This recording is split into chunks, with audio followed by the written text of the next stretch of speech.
Should the Buffalo Bills really trade up into the first round for a wide receiver after letting go Stephon Diggs but bringing in Curtis Samuel, who, let me remind you, ran a 4.3140? Also, Mac Hollins only on a one-year deal. But we need to understand what the Buffalo Bills are ultimately looking for. And using the words from Brandon Beane, Sean McDermott, understanding what the Buffalo Bills can do offensively with Joe Brady, I think we're poised to be very adaptable under Joe Brady and adjust to whoever we bring in here.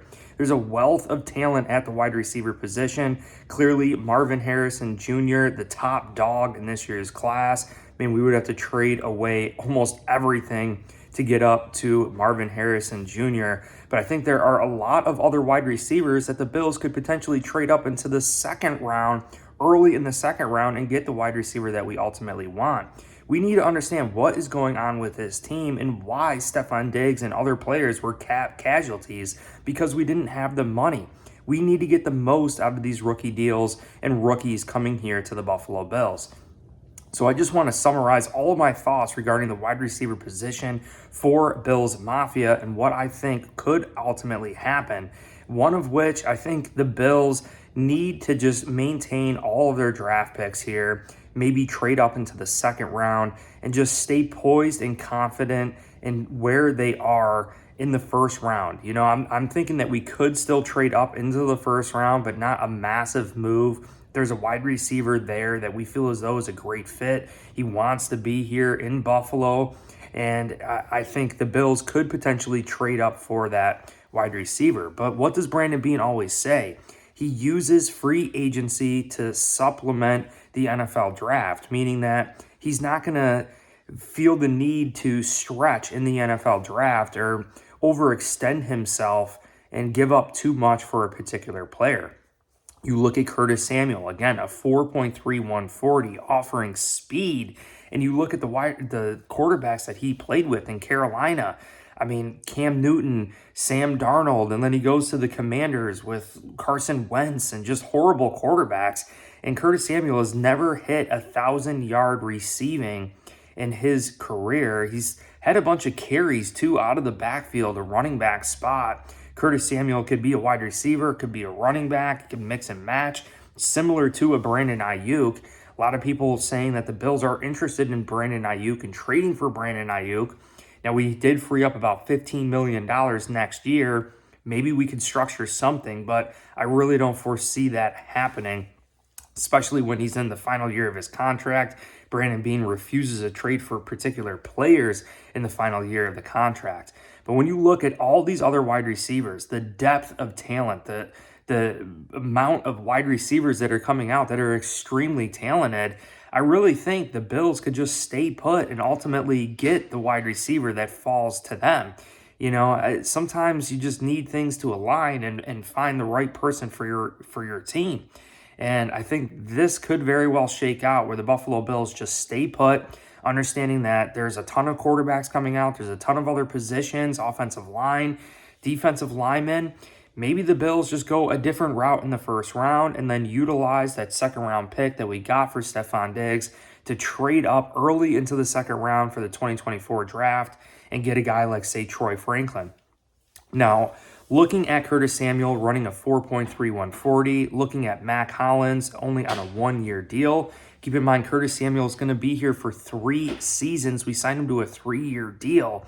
But something that I think that the Miami Dolphins do very well is all the speed offensively. And we all know, like, whenever we go against the Miami Dolphins, knowing that Tua's a timing and rhythm passer, but just knowing that they have Tyreek Hill, knowing that they have Jalen Waddle, knowing that they have Raheem Mostert, knowing they have Devon Achane, and all the speed on that Miami Dolphins offense and the threat that it presents to a defense, the Bills should still be considering a fast, dynamic wide receiver. Some may look at Curtis Samuel and be like, wait, he ran a 4.3140. He's our home run threat. He's the guy to take the top off that defense. But we need to understand what Brandon Beane said in saying that, you know, there's 2 ways to have big chunk explosive plays. A home run threat, a wide receiver to hit them deep, or the intermediate stuff that's short underneath route tree, where you just get the ball in their hands and you let the yards after catch ability take place. And looking at Khalil Shakir doing so well last year in the yards after catch ability, I think Khalil Shakir is definitely going to be that slot wide receiver. Dalton Kincaid mixing between 11 and 12 personnel out of that tight end spot, but also offering a slot wide receiver type ability there. And also on the outside, Dalton Kincaid, a big physical tight end that can line up on the outside, that can win those jump ball situations. Maybe not take the top off a defense, but could still win those 50-50 jump balls. And looking at what Stefon Diggs presented for the Bills, clearly a 1,000-yard receiver for almost, 7 seasons, the past 7 seasons, Stefon Diggs, but he really didn't have the body to out-physical guys in those 50-50 jump balls. So I think looking at all of this, the Bills do have Justin Shorter on our team too, developing in the background, not a lot of experience in college, but I think the Bills could really adapt to this year's NFL draft, whether we just stay put in where we are and kind of adapt to the wide receiver that falls to us. If it is a Troy Franklin, if it is a fast, dynamic wide receiver, Joe Brady can kind of cater to his strengths, right? Do and utilize his skill set to this offense. Or maybe it is a taller, physical style wide receiver where the Buffalo Bills could cater to his strengths and adapt this offense to those strengths. Like we don't have Stefon Diggs, we don't have Gabe Davis. We're kind of transitioning here a little bit. And now with James Cook, now with the revamped offensive line, obviously having Spencer Brown, Osiris Torrance, having Connor McGovern now at center. We're going to have David Edwards and Collins mixing in at left guard. I think this is a much better offensive line than what we had last year, meaning that Josh Allen should have more time in the pocket. He's going to have more time to stare things down, right? To allow our wide receivers more time to create space, to get open. It's just going to ultimately help things out tremendously. And then you consider the running attack that we have with James Cook, Ty Johnson too, coming back for the Bills. This play action stuff is really going to help the Bills. It's going to help our wide receivers create space and get open. Now, getting a wide receiver this year, we all saw, there's a learning curve with rookies, even with Dalton Kincaid last year. There's a learning curve. So I think this year, there's going to be a learning curve for whatever wide receiver we bring up. Is it ultimately worth trading the bank for a wide receiver that's going to have a little bit of a learning curve his first season and really see all the dividends to this draft pick come the following year?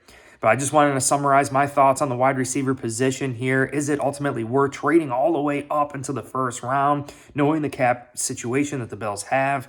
We need the most out of these rookies and all other positions, really. But if you enjoyed this video, make sure you hit like, subscribe for future content. That's how you will support me for keeping this channel alive. Also, check the links in the description. We got the BNC logo, chicken wing merch. And we also have course careers. You guys can get $50 off any of their courses, land a high-paying tech career, fully remote. Appreciate you. Hit like, subscribe, and go Bills.